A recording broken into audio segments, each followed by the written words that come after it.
I'm almost 80. And what I do with my life these days is actually quite a bit. Thank you so much for being here today. I super appreciate it. I'd love to hear a little bit about you, your name, your age. What is it you do with your life these days? My name is Janet Gallin. I have a talk show, which I've had for many years, called Love Letters Live. And this actually came about many, many years ago when my best friend called and said, I need a favor from you. And I said, of course, darling, what? And she said, I need you to write my obituary and I need you to write it now. Well, I declined. She wasn't sick. She's she's she's going to outlive the cockroaches, God willing. And I told her I wasn't going to do it. She said, I need it to be your writing. I don't ever want it anybody else's. And her issue is that she has always detested obituaries that start with died after a long battle with cancer, died after, lost her battle to lupus. Everybody dies a loser, which is ridiculous. And I thought, why not send the obituary as a love letter? Why should people have to wait till they're 6 feet under to know how much you cared about them? And anyway, I did it. One thing led to another. And I have this whole life in love letters because I know that every one of life's experiences, whether it's a good one or a horrible one, I mean, really horrible one, has the seeds in it of a love letter to someone, a letter of gratitude, some, and maybe to yourself for having survived. Anyway, so that's what I do. And I write. And until fairly recently, I danced with a performing group. Um, and I'm going to pick it up again as soon as we can get out of the house. And what else do I do? I seem to do a lot. I have close friends. I have wonderful family, and I consider myself. And this is another thing I do, I guess. I remain pretty much 24 hours a day grateful for all I have. So, what would you say to somebody who's in their 30s, 40s, and who has this goal to thrive as long as they can? What would you say are kind of the top three things that have allowed you to do that so far? I that's a hard question because it's so different for everybody. When I was 30, I didn't think about any of that. When I must say, until fairly recently, I think I think a lot of what allows you to thrive and do well until you're quite a bit older is good luck. It's good genetic luck. It's good environmental luck. I mean, I grew up in LA in the midst of you could barely breathe the air because the smog in the late 50s. But, and I think knowing what your good luck is and staying aware of it is really helpful. I was raised, I must say, grateful. My father was very clear on not borrowing tomorrow's troubles. He was also a very rational person who taught me early, which has always come in handy. I mean, I don't think it, well, maybe it does have to do with how you live your life, is cause and effect. And I was taught very early. I'm thankful for this. I mean, really early when I was pretty much a little girl, that when you see something in the news or a medical result that A causes B, don't run for that. Look for a third factor that causes both A and B. And it's just helped stay calm and not to panic. And I'll tell you something. Also, knowing that you really have no limits. There was an article recently recently, maybe a couple of years ago, in the New England Journal of Medicine that talks about your most productive years being between something. I have it here. I'm gonna look it up because it's so important. Yes, the most productive stage in human life is between 60 and 70. Now, I thought, well, that's nice news. And then a friend of mine, Barbara Rose Brooker, who started the age movement years ago, she was outraged and she was so right. It's a little box, and that when you're 70, you're done. I have a friend, dear friend, who when we were I don't think we were quite 40 yet, and she went to see a fortune teller, apparently a very talented one.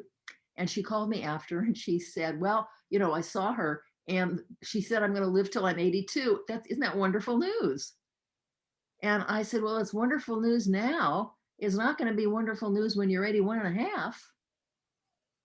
Again, it's that being told when you're finished. And I'll tell you something, I learned something really interesting. Well, I'm almost 80. I've learned a lot of interesting things, but I live in San Francisco. I'm from Los Angeles. I would go down there, 3, 4 times a year to see friends and family. And one particular friend, I had long hair for a long time. I cut it. And I see her and she said, oh, you cut your hair. It's just taken 10 years off you. Okay, I know that was meant as a compliment. And I didn't see her again for like 6 months and maybe 8 months. My hair was long again by that point, and I went down. She said, oh, look at you. Your hair is long. It takes 10 years off you. Well, this went back and forth for a few years, short, 10 years off, long. I finally looked at her. I said, sweetheart, you can't have it every which way. You can't have it that short takes 10 years off and long takes 10 years off. So we laughed about that. And then about a year later, I read an article that was so interesting, that it's the willingness to change that's youthifying, the willingness not to get stuck in whatever it is. So I thought that was just a wonderful lesson. Would you Oh, share a bit about kind of what your food and movement has looked like yeah, over the past years? yes, I will. My eating habits are despicable, I must say. I mean, I smoked for years. And the truth is, I loved every cigarette I ever smoked. But, I quit at some point, and that was great. And no credit coming to me. I woke up one morning and never wanted another one, probably about 35 years ago. So again, just good luck. I didn't have to struggle with it. My eating habits are horrible. They still are not good because I love sugar. I love sugar and cream. And, I'm trying to do a little better with that. And yes, my advice to any 30-year-old is start early and don't do it. I think, yes, I could have done better. And if I were to do it over again, knowing what I know now, which is not an option we ever have, I would do it much better. I mean, I've always danced and been active. And when I was in junior high and high school, we had very rigorous gym every day where we played. I had to walk in high school. I lived in the Hollywood Hills, and I had to walk from the bus stop on Sunset up what seemed an interminable 2 blocks up into the hill where my, and it was torture. I mean, I didn't like it. Now it's nothing. I mean, this is 1958. I would do much more of that now. I am addicted to learning new things and new information, which is good. I've had to do a lot. I was using a computer early. I was online when the only choice was AOL. I had to learn things constantly. And I will say, I don't know if everybody feels, I happen to like the whole high tech life, and I love it. And if something goes wrong with my computer, I used to call somebody to, no, I'm now figuring out the best I can. I've always loved being corrected when I've mispronounced something or I get a fact wrong or I get something wrong. I'm so grateful. I know people sometimes don't like it. They don't like being correct. I love it. It's an opportunity. My father used to say, if I mispronounced something, he'd say, sweetheart, that's really pronounced. There was never a you're wrong implied in anything. I think that's important, not to feel that you're wrong. And in terms of, okay, here's some nice advice. And by the way, I don't like giving advice, and I don't really like getting it. And I don't think anybody does. One of our presidents, maybe Truman, I can't remember, was asked, what do you do when your children ask for advice? And the answer was, I talk to them and I see what they want to do. And then that's what I advise them to do. First of all, taking advice, you have to be careful that the advice isn't based on somebody else's agenda to want to seem better than you or keep you trapped in something so they don't feel left behind. I've seen a lot of that. You have to be careful about advice, giving it and taking it, I think. So I read something many years ago and I try to do it. I'm not great at it, but I try to stay conscious of it, is to live in the question, not the answer, translated, not the direction. Live in the question. instead of you need to do such and such. Would you like to do such and such? Or how would you feel about changing? How would you feel about a bright orange lipstick, instead of the whatever it is? How would you feel about? So much easier. I am physically lucky, healthy. Um, I did have a bout with breast cancer, and I'm still on medication. And that's, again, not borrowing tomorrow's trouble. Every day you're here.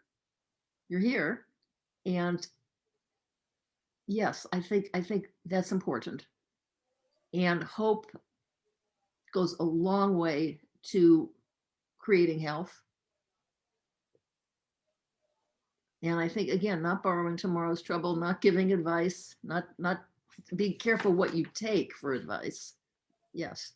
And not letting yourself be limited by somebody else's perception of what you should do or be.